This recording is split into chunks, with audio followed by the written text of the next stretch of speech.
I'm Teisha Bader with the JBS News Update for Thursday, September the 24th, 2015. Arab media reports on mounting tensions between King Abdullah of Jordan and Israeli Prime Minister Benjamin Netanyahu.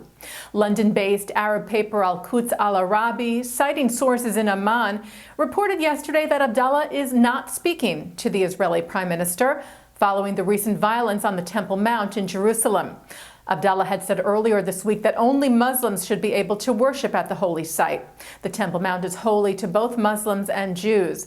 Israeli security forces had been on high alert in Jerusalem, in particular over Yom Kippur.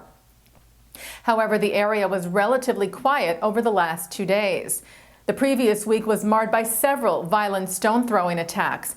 Israeli Prime Minister Benjamin Netanyahu convened his cabinet today in an effort to approve measures to confront stone-throwing and Molotov cocktail attacks. The Prime Minister's plan includes changes regarding the use of live fire in certain situations and legislating minimum punishment time for those caught in these violent acts. An incident which took place earlier this week is being investigated by the IDF. On Tuesday, as we reported to you, an 18-year-old Palestinian woman was shot by IDF forces after she threatened them with a knife. Hadid al-Hashlamoon died of her wounds later that day.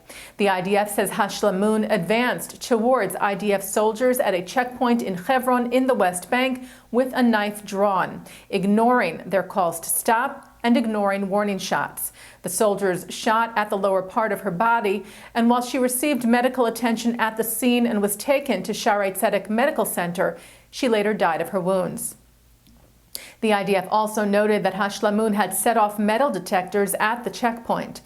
A Palestinian man who was at the scene claims Hashlamoon was not armed. The IDF said the unit at the checkpoint acted in accordance with expectations, but that it would thoroughly investigate the incident. Israel's President Reuven Rivlin took part in the official ceremony today to mark 42 years since the Yom Kippur War at the Mount Herzl Military Cemetery in Jerusalem. Rivlin said the war was still an open wound for Israel. On October the 6th of 1973, the Egyptian and Syrian armies launched a surprise attack on Israel as it was marking Yom Kippur. And while Israel was ultimately victorious, over 2,500 IDF soldiers were killed and hundreds were taken captive. Rivlin said Israel had been under an illusion of stability at the time and warned against such a situation recurring.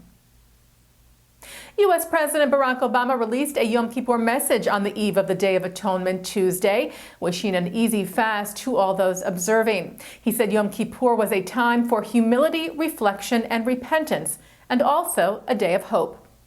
Obama said on this special day, may our common humanity unite us, and may our common faith in a better future inspire us to continue healing our world.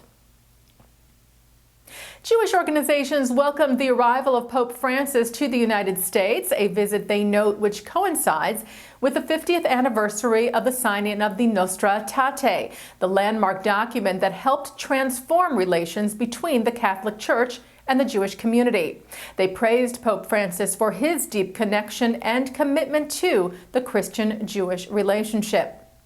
The pontiff arrived in the U.S. on Tuesday afternoon and was officially welcomed at the White House yesterday and addressed Congress this morning. He then departed for New York City this afternoon. Tomorrow, he will meet with and address the United Nations General Assembly. Israeli Prime Minister Netanyahu expressed his commitment to Jewish pluralism in a letter to the American Jewish Committee. This follows a letter written by AJC leaders this summer following offensive remarks made by Minister for Religious Affairs David Azulai against Reform Jews, which the Prime Minister denounced. In his recent letter, Netanyahu wrote that his government is committed to strengthening the unity of the Jewish people and rejects any attempt to divide the community or to delegitimize any stream of Judaism. AJC Executive Director David Harris welcomed Netanyahu's words. Harris said the unity of the Jewish people and mutual respect of Jews among diverse religious streams must be of paramount importance to the State of Israel. Later this fall, a group of Jewish leaders will travel to Israel to address issues of unity and pluralism, part of a project called the Jewish Religious Equality Coalition, which is an initiative of the AJC. And looking now at our programming for tonight, Thursday, September the 24th, at 8 o'clock, JBS's exclusive presentation of the panel of finalists in the 2015 Sammy Rohr Prize for Jewish Literature, with George Rohr and hosted by the Jewish Book Council at the Museum of Jewish Heritage, a living memorial to the Holocaust in New York City. Then at 9, author Talia Karner talks about her latest novel, Hotel Moscow. And at 10, the films of Mel Brooks are discussed by Professor Jeremy Dauber at New York City's 92nd Street Y. And coming up right after this news update tonight on In the News, Executive Vice Chairman of the Conference of Presidents, Malcolm Hoenlein, discusses the major issues confronting Israel and the Jewish world at the start of this new year with Mark S. Golub. And that's the JBS News Update for Thursday, September the 24th, 2015.